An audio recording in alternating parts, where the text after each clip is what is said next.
자, 안녕하세요. 꽃보다 취업 학생분들. 오늘은 여러분들한테 현대건설 자소서 분석을 가지고 왔습니다. 현대건설은 저하고 굉장히 인연이 많은 회사죠.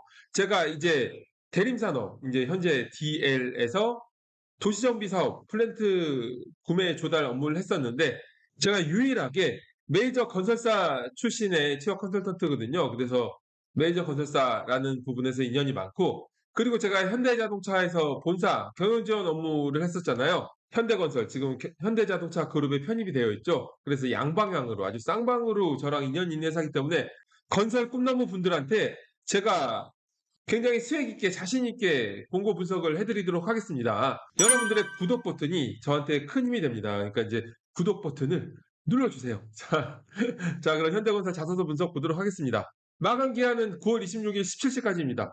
추석 연휴 전이니 꼭 지원하셔야 되고, 그리고 자소 항목은 세 가지 항목이에요. 바로 자소서를 보도록 할게요. 제 첫 번째 항목은 직무를 설명하고 본인이 적합하다고 판단하는 사유를 500자 이내로 기술하는 거예요. 자, 일단은 지원 동기를 작성하는 건데 해당 항목에서 분명히 우리가 맞춰야 되는 부분이 있죠. 바로 일반적인 지원 동기는 왜 해당 기업인지 왜 해당 직무인지를 작성해야 되지만 여기서는 직무에 대한 지원 동기를 작성하는 거예요. 지원 직무가 어떤 업무를 수행하는지 포인트가 되는 부분만 간략하게 설명을 해야 돼요. 우리가 이제 채용 공고의 자소 항목 부분에 보면은 무시해도 되는 워딩이 있고 무시하면 절대 안 되는 워딩이 있는데 여기서는 지원 직무를 설명하라는 얘기를 무시하면 안 되겠죠. 간략하게 설명을 한 다음에 본인이 적합하다고 판단하는 사유를 기술하려면 그 직무 수행에 필요한 역량이 뭔지 대단히 기술해야 돼요. 그리고 난 다음에 그런 흐름을 그대로 받아서 본인의 경험을 중심으로 해당 역량이 내가 가지고 있다라는 걸 어필해야 되겠죠. 자, 지원 직무 설명 그리고 지원 직무에 필요한 역량이 뭔지 간략하게 풀어놓고 그런 다음에 내가 그런 역량을 가지고 있으니까 적합하다.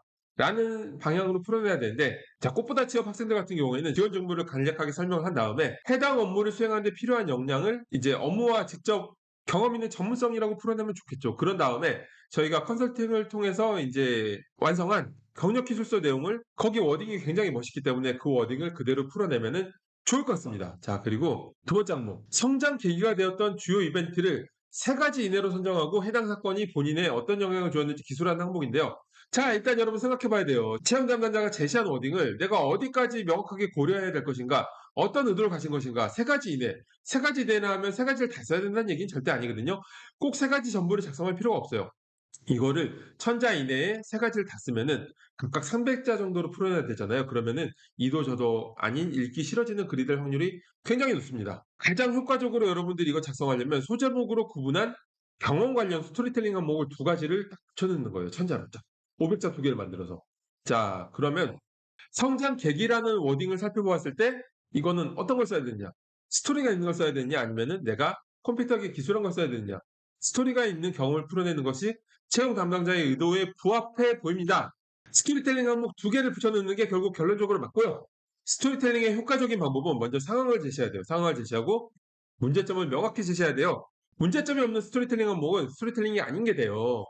여러분들이 어떤 스토리를 봤을 때 아무 문제도 없는데 주인공이 이거하고 저거하고 막 들쑤시고 다녀요. 공감이 안 되고 흡입이 안 되죠. 이 문제점을 명확히 적어야 탄탄해지기 때문에 문제점에 대한 부분을 여러분들이 구체적이고 명확하고 공감이 되게끔 풀어내고요. 그런 다음에 해당 문제를 겪으면서 얻게 된 역량의 순으로 풀어내는 것인데요. 해당 과정에서 본인이 수행한 역할을 구체적으로 풀어내야 됩니다. 꽃보다 취업 학생들 같은 경우에는 컨설팅을 통해서 이제 완성시킨 마스터 자소에서 성장 과정하고 살면서 힘들었던 경험 두 가지를 그대로 넣으면 되고요. 이제 각자의 특성에 맞게끔 다른 스토리텔링 항목을 넣어도 무관해요. 자, 그리고 세 번째, 지원자의 회사 선택에 있어서의 기준을 제시하고 현대건설이 왜 해당 기준에 부합하는지 기술하시오. 이걸 500자 이내로 기술하는 건데요. 자, 이러면 퍼즐이 맞춰졌어. 왜냐하면 우리가 1번 항목이 아까 직무 관련된 지원 동기가 들어가야 되는 거잖아요. 그렇기 때문에 여기는 기업 관련된 지원 동기를 나눠 쓰는 거죠. 원래 기업 관련 지원 동기는 여러분들이 지원자로서 프라이드를 가질 만한 내용을 구체적으로 풀어내면 돼요. 성장, 최초, 최고, 비전, 도전 등의 키워드로 서칭하면은 효과적인 재료를 찾을 수가 있겠죠. 현대건설 최초 되게 많았죠. 성장, 현대건설 최고, 현대건설 비전. 이렇게 검색을 하면은 좋은 어떤 재료들이 굉장히 많이 나온다는 건데요. 지원 동기 관련해서 진짜 잘 적는 방법은 유튜브랑 블로그에 정리를 잘 해놨으니까 그거를 참고하시면 좋을 것 같고요. 다만 해당 항목의 경우에는 먼저 회사 선택의 기준을 제시해야 돼요. 그런 다음에 이런 기준에 이 회사가 현대건설이 부합하는지라는 흐름으로 기술해야 돼요. 제가 말씀드렸듯이 지금 채용 담당자가 넣어 놓은 항목에 대한 얘기 중에 우리가 고려를 해야 될 부분이 있고 그냥 무시해도 될 부분이 있는데 여기서는 그냥 일반적인 지원 동기를 쓰는 게 아니라 채용 담당자의 머릿속에 고민을 최대한 없애야 돼요. '얘는 왜 이렇게 적었지?'라는 생각을 없애야 되기 때문에 이 사람이 지원자의 회사 선택에 있어서 기준을 제시하라고 했으면 그걸 먼저 제시해야 됩니다. 자, 회사 선택의 기준을 제시한 다음에 그러한 기준에 현대건설이 부합한다는 방향으로 방금 말씀드린 부분을 반영해서 작성하면 됩니다. 자, 꽃보다 취업 학생들 같은 경우에는 마스터 자소에 있는 지원 동기에서 인제 기업 관련 작성 요령을 활용해서 작성하면 좋을 것 같습니다.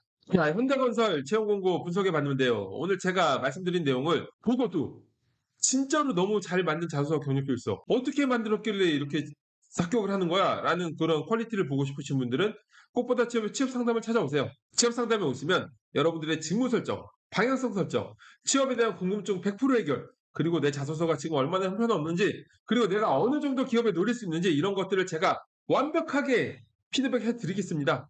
저도 여기 여러분들하고 직접 얼굴 보면서 상담할 수 있는 시간이 되었으면 좋겠어요. 자, 현대건설 여러분들한테 이제 좋은 기업이 되는, 제가 이제 양방향 인연을 맺은 기업이듯이 여러분들한테도 양방향, 다방향, 엄청나게 많은 방향으로 평생 인연을 맺는 기업이 될 수 있으면 좋겠습니다. 저는 이걸로 강의 마치겠습니다. 여러분 감사합니다.